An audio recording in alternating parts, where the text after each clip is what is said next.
देवनागरी लिपि एक वैज्ञानिक लिपि है, यानी कि हिंदी भाषा जैसी बोली जाती है वैसे ही लिखी जाती है। व्यंजन ध्वनियों का वर्गीकरण में जो दूसरा वर्गीकरण है, प्रयत्न के आधार पर व्यंजन ध्वनियों का वर्गीकरण होगा। इसको निम्नलिखित भागों में विभाजित किया गया है। पहला है स्पर्शी व्यंजन। स्पर्शी व्यंजन को ऐसे समझ सकते हैं, जब हम क वर्ग से लेकर के प वर्ग तक ध्वनियों को हम लोग जब उच्चारण करते हैं, तो मुख से वायु जीभ के दोनों तरफ से निकलती है। ऐसे व्यंजन को हम लोग स्पर्शी व्यंजन कहते हैं। क वर्ग, च वर्ग, त वर्ग, त वर्ग और प वर्ग, साथ ही साथ ड़ और ढ़ को भी इसके अंतर्गत सम्मिलित कर लिया जाता है। तो प्रश्न बन जाए, स्पर्शी व्यंजनों की संख्या कितना हो जाएगा? तो 27 होगा। इसके बाद आता है संघर्षी व्यंजन, या इसको उष्म व्यंजन के नाम से भी जाना जाता है। जब वायु हमारे मुख से निकलती है, लेकिन संघर्ष के साथ निकलती है, घर्षण के साथ निकलती है, या साधारणतः से ज्यादा मुख से वायु निकलती है, तो ऐसे व्यंजन को संघर्षी या उष्म व्यंजन कहते हैं। जैसे तालव्य स्वर, मूर्धा स्वर, दर्द स्वर और इसके बाद आता है स्पर्श संघर्षी व्यंजन, यानी ऐसे व्यंजन जिसका उच्चारण करते समय स्पर्श के अंतर्गत भी आती हैं और संघर्षी के अंतर्गत आती हैं।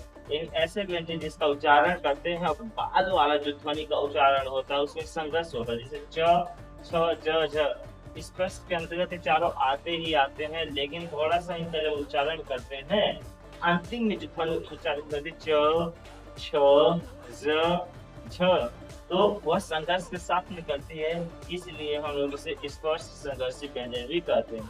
अगला आता है अंतस्थ व्यंजन, इसको अर्ध स्वर भी कहते हैं।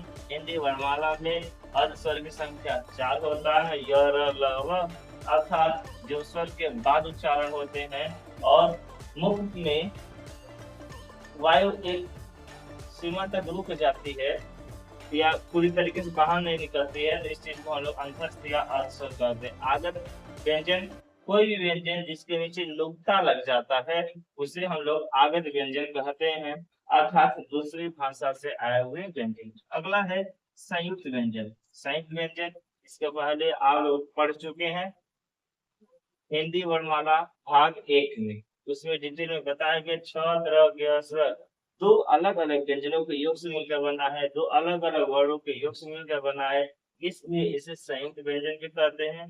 पार्श्विक और लुंठित। पार्श्विक को ल और लुंठित र।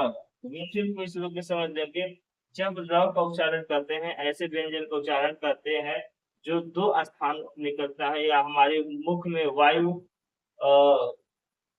ज्यादा देरी तक रुकी रहती है, तो उसे हम लोग लुंठित बोलते हैं। पार्श्विक में वायु रोक टोक निकल जाती है, उसे हम लोग पार्श्विक व्यंजन कहते हैं।